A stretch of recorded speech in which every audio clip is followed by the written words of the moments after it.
আসসালামু আলাইকুম প্রিয় দর্শক, আজকে আমরা পারিবারিক চাহিদা পূরণের লক্ষ্যে কিছু পেঁয়াজ, রসুন, তারপর ধনিয়া পাতা, অন্যান্য কিছু সবজি, শাক সবজি ইত্যাদি করেছি বিভিন্ন ধাপে।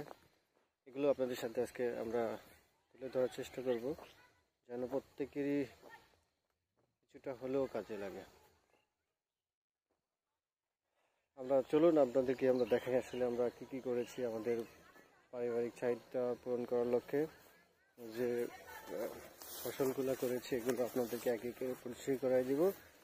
যাদের জমি আছে আপনারাও কম বেশি করতে পারেন, বা যাদের জায়গা কম আছে তারাও করতে পারেন বিভিন্নভাবে। চলুন আমরা এই বিষয়টা জেনে নিই। আপনারা দেখতে পাচ্ছেন যে আমরা একটি অল্প জায়গা জুড়ে আমরা একটি ফসল করেছি। এটি হচ্ছে ডাল ফসল। ডালের মধ্যে সবচেয়ে বেশি প্রচলিত এবং সবচেয়ে বেশি ব্যবহৃত যে ডাল সেটি হচ্ছে মসুর ডাল। এই ডালটি সবচেয়ে বেশি বাংলাদেশে এর চাহিদা রয়েছে এবং এর ব্যবহার হয়ে থাকে। আমরা অল্প কিছু জায়গায় করেছি যাতে আমরা আমাদের পারিবারিক চাহিদা পূরণ করতে পারি। তো এর দ্বিতীয় যে ধাপ আছে এটিও খুব অল্প জায়গা জুড়ে করা হয়েছে। এটি হচ্ছে আমাদের দৈনন্দিন জীবনে বেঁচে থাকার জন্য আমরা যে ভাত রুটি খেয়ে থাকি, বা যে ধরনের, অর্থাৎ আমাদের দৈনন্দিন জীবনে প্রায় প্রতিটি খাবারেই কম বেশি এর ব্যবহার হয়েছে বা হয়। এই ফসলটি হচ্ছে গম। আপনারা সকলেই রুটি কম বেশি খেয়ে থাকেন। আমরা আমাদের চাহিদা পূরণ করার জন্য, পারিবারিক চাহিদা পূরণের লক্ষ্যে কিছু পরিমাণে আমরা গম করেছি। এছাড়াও আমরা আমাদের জমিতে এই অংশটাতে করা হয়েছে খেসারি, বিভিন্ন ধরনের শাকসবজি খাওয়ার জন্য। আর তার পাশেই অল্প কিছু পরিমাণ জায়গা করা হয়েছে ধনিয়া পাতা। এটি এখন সবজি হিসেবে, সালাদ হিসেবে বা বিভিন্ন ধরনের ভর্তা, চাটনি ইত্যাদি খাওয়ার জন্য ব্যবহার করা হয়, এবং পরবর্তীতে সময় এটির থেকে যে ফল হবে সেটি আমরা মশলা হিসেবে ব্যবহার করব। এরপরে রয়েছে নতুন করে লাগানো পেঁয়াজ অলরেডি গাছ আমাদের ধরে গেছে। আমরা সারও সেচ দিয়েছি, আলহামদুলিল্লাহ। এটা মোটামুটি 2 মাস পরে আমরা খেতে পারবো। এছাড়াও রয়েছে এখানে কিছু পরিমাণে রসুন, যেটি আমরা আমাদের বছরব্যাপী চাহিদা পূরণের লক্ষ্যে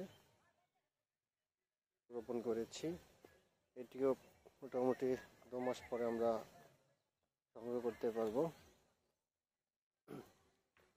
এছাড়াও এই পাশটাতে দেখতে পাচ্ছেন যে পেঁয়াজ, এগুলো বড় হয়ে গেছে। আমরা হয়তো আর 15-20 দিন পরে এই পেঁয়াজটি খেতে পারবো। এর পাশে যে অংশটি দেখছেন এটিও আমরা, আমাদের পেঁয়াজ ছিল এর আগে লাগানো। তো আমাদের এই পেঁয়াজটি উঠানোর পরে আমরা আবার দ্বিতীয় ধাপে এটি রোপণ করেছি।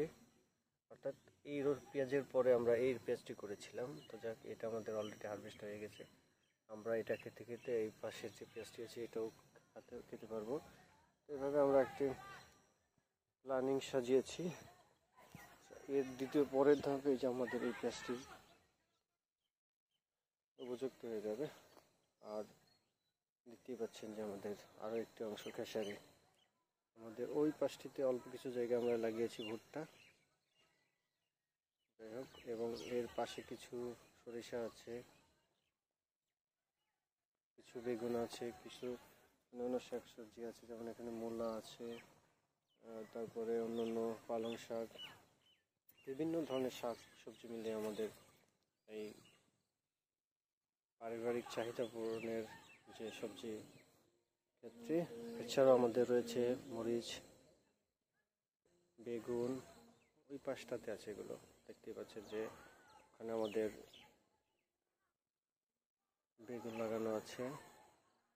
এইভাবে আমরা আমাদের এই পারিবারিক যে খামারটি এটি সাজিয়েছে।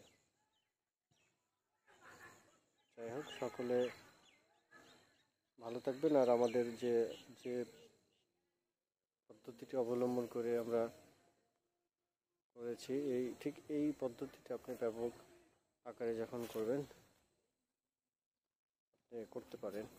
অর্থাৎ একটি ফসল না করে বিভিন্ন ফসলের সংমিশ্রণে আপনি যখন খামার করবেন, আপনাকে কোনো না কোনো ফসল আপনাকে একটি ভালো বা লাভজনক অবস্থা তৈরি করে দেবে। সকলে ভালো থাকবেন। আজকে এ পর্যন্ত। আসসালামু আলাইকুম।